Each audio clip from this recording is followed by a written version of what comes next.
Esta es la impactante historia del Padre Miguel, un sacerdote querido que siguió escuchando confesiones después de su muerte. Durante décadas, la gente del pequeño pueblo fronterizo de Sonora confiaba en él como guía espiritual.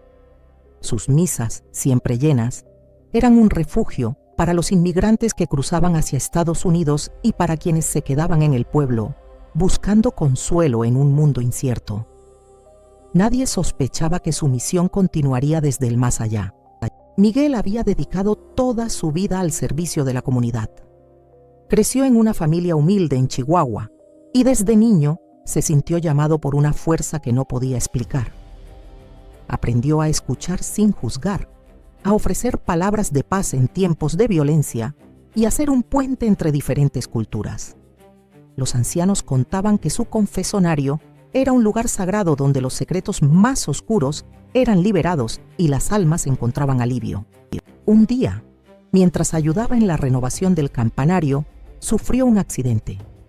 La madera podrida cedió bajo sus pies y cayó desde una gran altura. Fue trasladado de urgencia al hospital, pero sus heridas eran demasiado graves. Moriría días después, rodeado de su congregación, rezando por ellos con la respiración entrecortada. Sus últimas palabras fueron una petición: no dejen de confiar en el perdón, incluso cuando yo ya no esté. La comunidad quedó devastada. El día de su funeral, cientos de personas llenaron la iglesia para despedirse. Entre flores y velas, el aura de tristeza era palpable. Aún así, muchos sentían que Miguel aún estaba presente.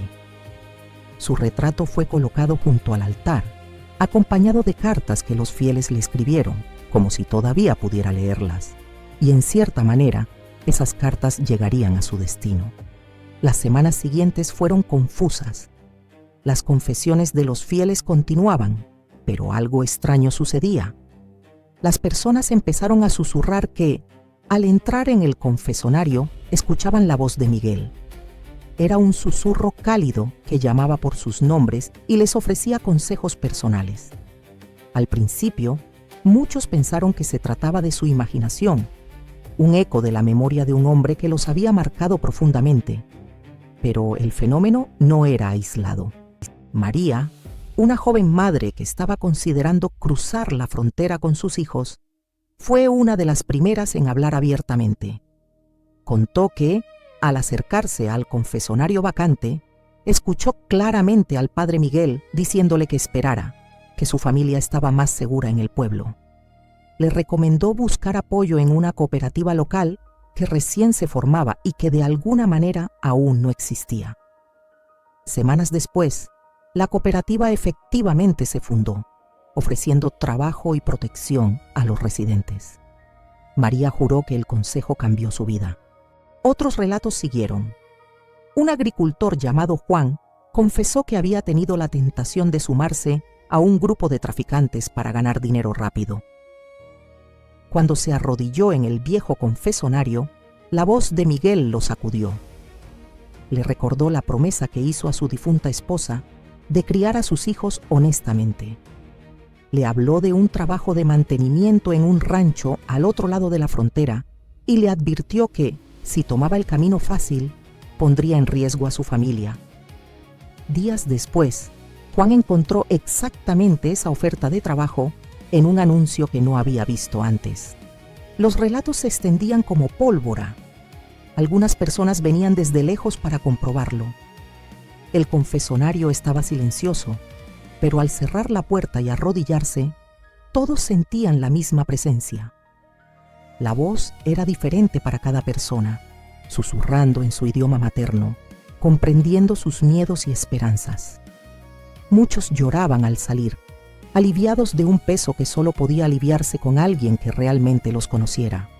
La iglesia, inicialmente escéptica, envió a un sacerdote de la diócesis de Tucson para investigar. El padre Tomás, un hombre pragmático, llegó con la intención de desacreditar las historias y restaurar la calma. Entró al confesonario esperando silencio. En su lugar, escuchó la voz de su abuela, fallecida hacía años, recordándole cómo de niño hurtaba dulces y ocultaba la culpa. La experiencia lo dejó atónito.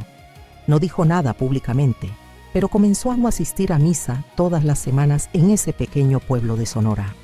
La reaparición espiritual del Padre Miguel no se limitaba al confesonario. Los feligreses contaban que, en la noche, las campanas de la iglesia sonaban solas a la hora exacta en que solía iniciar sus rezos. En el Día de Muertos, la ofrenda que colocaron en su memoria amaneció con velas encendidas que nadie había prendido. Los niños que jugaban en el atrio decían ver una sombra sonriente sentada en la banca, donde él solía escuchar los problemas de todos. La historia llegó a oídos de reporteros de Estados Unidos, especialmente en comunidades hispanas que añoraban su cultura y tradiciones. Un programa de televisión viajó al pueblo para grabar un reportaje. Los productores instalaron micrófonos dentro del confesonario y trajeron a voluntarios que nunca habían conocido a Miguel. Grabaron sus confesiones, sin revelar sus secretos por respeto, y captaron sus reacciones al escuchar la voz. El equipo no encontró grabaciones claras del susurro, pero sí captaron un leve murmullo y, más importante, los cambios en la vida de los voluntarios. Muchos decidieron reconciliarse con familiares o abandonar caminos peligrosos tras la experiencia. Mientras tanto, los habitantes del pueblo aceptaron el fenómeno como un milagro cotidiano. Algunos sugerían que el alma del Padre Miguel permanecía porque tenía asuntos pendientes. Otros creían que se había convertido en un intercesor especial, un puente entre los vivos y los muertos. La palabra se esparció rápidamente entre la comunidad mexicana en Estados Unidos. Migrantes en California, Texas y Arizona comenzaron a pedirle favores al Padre Miguel desde lejos, escribiendo sus confesiones en cartas y enviándolas al pueblo, donde eran quemadas junto a veladoras, con la esperanza de que su espíritu las leyera. Sin embargo, no todos estaban convencidos. Un joven escéptico de Phoenix, llamado Ricardo, viajó hasta el pueblo para demostrar que todo era una farsa. Él creía que alguien imitaba la voz del sacerdote para manipular a las personas. Al llegar, examinó el confesonario, buscó bocinas ocultas, habló con todos los testigos. Luego, decidió entrar él mismo. Se burló, diciendo en voz alta que no creía en fantasmas.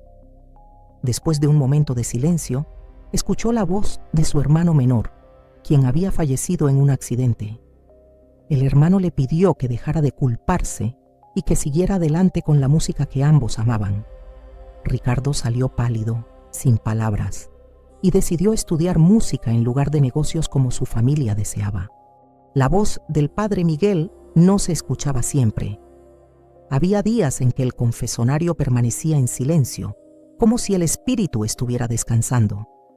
Otras veces, la voz aparecía cuando el consejo era más necesario.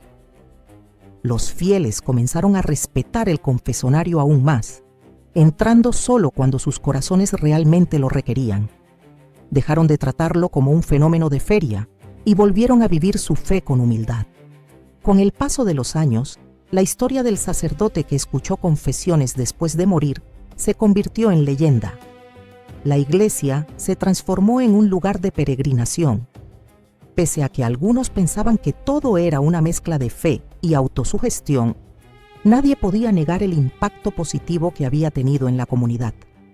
Las familias estaban más unidas, las personas habían encontrado trabajo honesto y los jóvenes optaban por la educación en lugar de la violencia. En el clímax de la historia, una noche de tormenta sacudió la región. Los truenos retumbaban y las luces se apagaron en todo el pueblo. Se temía una inundación como la que había devastado la zona décadas antes. La gente corrió a la iglesia, buscando refugio y protección. Mientras rezaban, el techo comenzó a crujir. De repente, la figura del Padre Miguel apareció junto al altar, bañada en una luz tenue. No era un fantasma aterrador, sino una presencia familiar. Les habló, no con palabras, sino con un entendimiento directo en sus mentes, instándolos a evacuar hacia terreno alto. La comunidad lo hizo, y gracias a esa decisión, nadie murió esa noche. Al amanecer, la iglesia estaba intacta, pero el confesonario quedó cubierto de flores silvestres, como si la naturaleza misma reconociera el sacrificio del sacerdote.